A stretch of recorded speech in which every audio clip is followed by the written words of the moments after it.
Hey, it's Shea, welcome back. Today I'm going to do a sit-down video, which I haven't done before, but I thought it was really important, especially with the new year. I'm going to talk a little bit about how to start vlogging in 2019, if that's something you want to do. It's really fun, and if you have a story to tell or something you want to share, or you have reviews that you want to do, tutorials, whatever it may be, it's really great, and I feel like the new year is a perfect time to start. That's when I started because I've had my channel for about a year now, and I'm only recently trying to expand it and really grow it because I'm really enjoying it, and I know that I love making videos. So stay tuned, and I will start walking you through on how to start your own channel.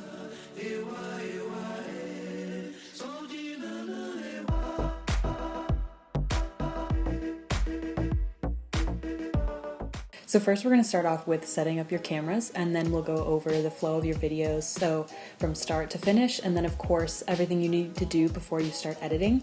I'm going to do an editing video as part 2 because right now I feel like there's a lot of information that you need to know to practice vlogging and to getting ready before you start editing your videos, and editing is just a whole nother thing, so I feel like I will save that for a part 2 for this video. Okay, so let's talk about cameras. I know a lot of vloggers use the Canon G7X, which is probably the most popular, but it is pretty pricey. I think when I looked for it, it was around $600 or more, and I definitely wanted to be a little bit more economical with that, just because when I was starting out, I didn't know how everything would go, so I didn't want to put in that kind of investment if I didn't want to do it long term.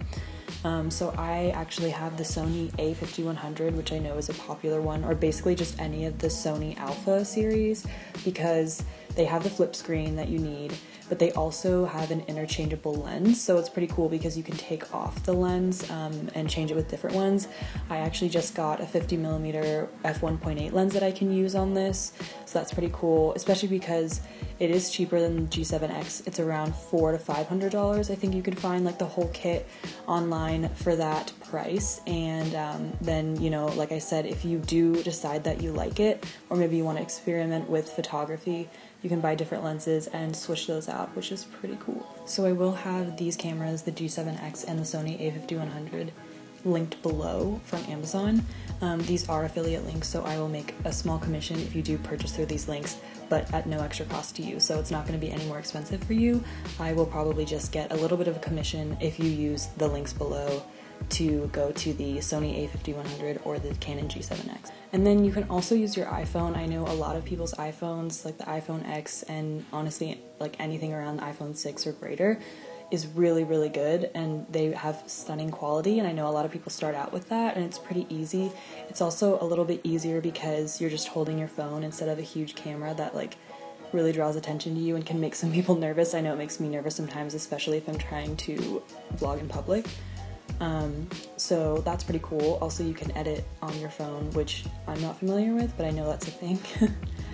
Anyways, just make sure whatever camera you get has a flip screen, like mine does, because that way you can see yourself when you are shooting to make sure that you're in the frame and that everything is fine. Although it can be distracting because sometimes you'll be looking up in the viewfinder and your viewers can tell when you're looking up and not down at the lens. So that just takes practice to like make sure you're looking at the lens and not the viewfinder, but definitely need a flip up screen.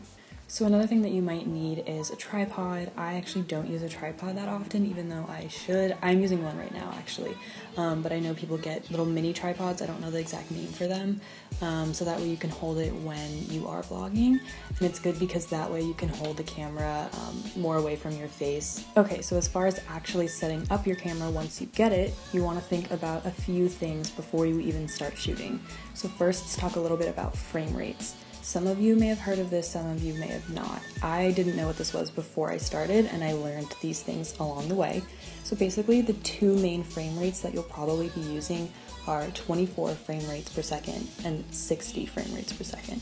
Most cameras, especially the vlogging ones, like I said, the G7X and my Sony camera, have the ability to choose between those as well as other options for frame rates. But I've been experimenting with both through the past year to know a little bit about what I like better and what I think looks best, but you'll definitely use both depending on the situation.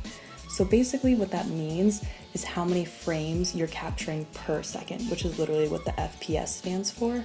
60 frames means that you'll be getting more frames, so the motion will be quicker and faster, whereas 24 frame rates means that you'll be getting less frames per second, meaning that the motion will be a little bit more blurred, but this is also more of the cinematic feel, and this is what I'm shooting in right now, because you will get a little bit more of that like movie feel, because that's what our eye is used to when we watch movies, because they're mainly shot in 24 frames per second. Sitcom, like comedy shows, are around 30 frames per second, and then the 60 frame per second is what a lot of vloggers use, just because it seems more like real time, how your eye would actually see the movement.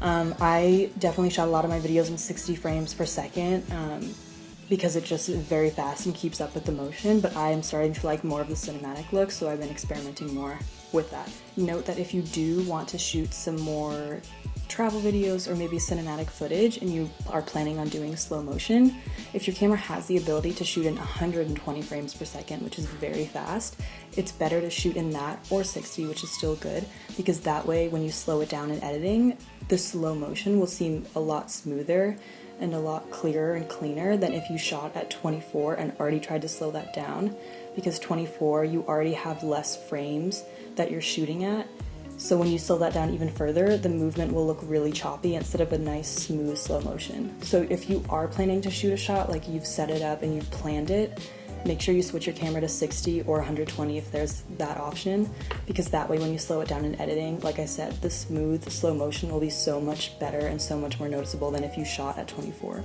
Okay, and then also definitely take time to check your camera settings and play around with those and see what options you have. So for me, I have a bunch of different settings and basically presets that I can use, and creative styles, I think it's called. So if you know you want to do portraits, you can set it to that setting, stuff like that.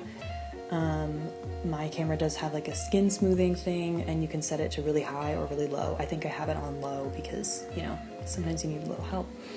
And I also have portrait mode. I think that's what I usually shoot my videos in, and you can choose the contrast, the saturation, the sharpness, and kind of play around with those. Sometimes if I know I want a video to have more saturation or color, then I'll boost up the saturation and contrast, because I usually like that.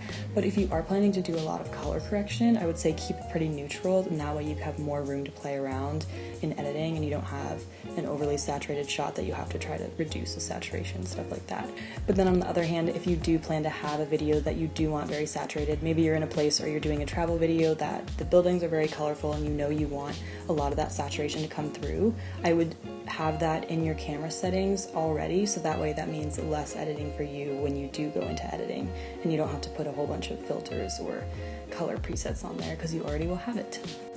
Okay, so aperture is something that took me a while to learn, and it was confusing to me with all the different numbers, but basically, to put it in simple terms, aperture refers to how much of your background is in focus or blurred.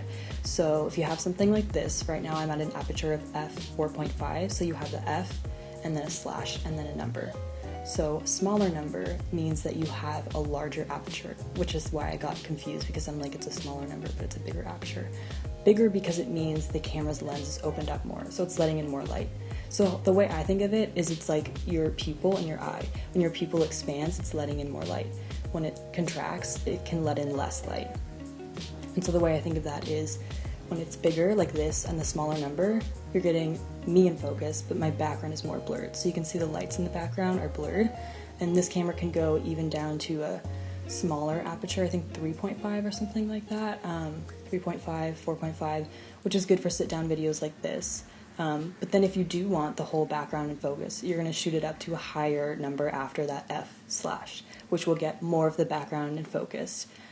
Which is very good if you're doing like landscape shots or just establishing shots of a whole place and not focused on one thing. So most cameras have a dial or some way to easily do this before you're shooting or while you're shooting even, so kind of experiment with that so you can see what you like. The thing I really do like about the Sony a5100 is like right now I can tap on the screen and I have my face locked in for focus, so even if I'm moving around, this little box is following me, so that way it doesn't have to refocus, and that way the aperture is set so even though it's at 4.5, I won't go out of focus if I'm moving around. Okay, you should always start with an intro, which is funny that I'm preaching that because I basically always forget to introduce myself, introduce who you are, welcome them back to your channel, update them a little bit, but not too long. You know, don't go on a rant before you just jump into the video and what it's about. And you know, if you are doing a vlog, it's good to start off in the morning, or maybe you have a few montage shots of you making breakfast or drinking your coffee, stuff like that, to kind of establish where you are and what you're going to do for the day. And then I really feel like you can plan, or you don't have to plan.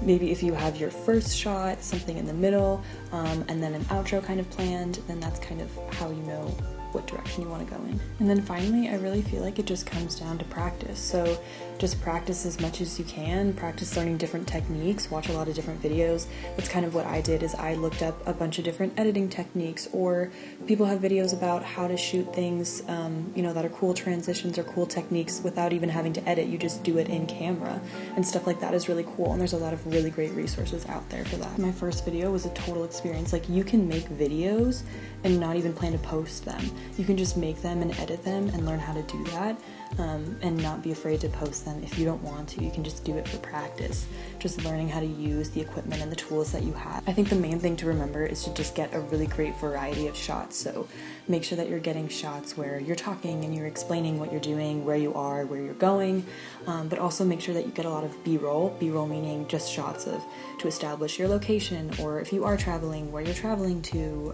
food, if you're going to brunch and stuff like that. Just little shots that you can put and, you know, overlay them with some music or whatever it may be. I also think that a big tip is to just shoot as much as you can. It's way better to have too much that you don't end up using than come home, start editing, and realizing you're missing a piece of your puzzle of your vlog, and then that's terrible because you can't go back and refilm it most of the time. So it's better to just try to get as much as you can and then not use it than regret not having enough footage. Alright, so moving on to editing software, there are a couple free things if you have the computer. If you have a Mac, then iMovie is free. If you have a Windows PC, then you can use Windows Movie Maker. I think that's still around. I have a Mac, so I'm not as familiar with Windows anymore. Those are completely free options because they come with the computer, and you can still do a lot of different editing on there, just maybe not as intricate as some of these other options. I personally use Adobe Premiere, but only because I get it through my school, being a communication student. But since I graduated, I might not have that much longer. So if you don't have that option getting it through the school, it is about $20 a month, I think, for Adobe products, which can be kind of steep if you're not in that budget. Or you can also get Final Cut Pro, which I know a lot of other people use, but it is a purchase of $300 all at once. So it kind of depends if you want to split this up into monthly payments through Adobe and doing Premiere, or Final Cut and just do it all at once for $300, and then you have the program. Alright, so just to recap, make sure to get your equipment. So that's camera, some sort of editing software. You might already have it on your computer. And also, obviously, you have to make a YouTube channel, so start working on that. You also want to take the time to get to know your camera a little bit and experiment with settings before you start really shooting your first vlog.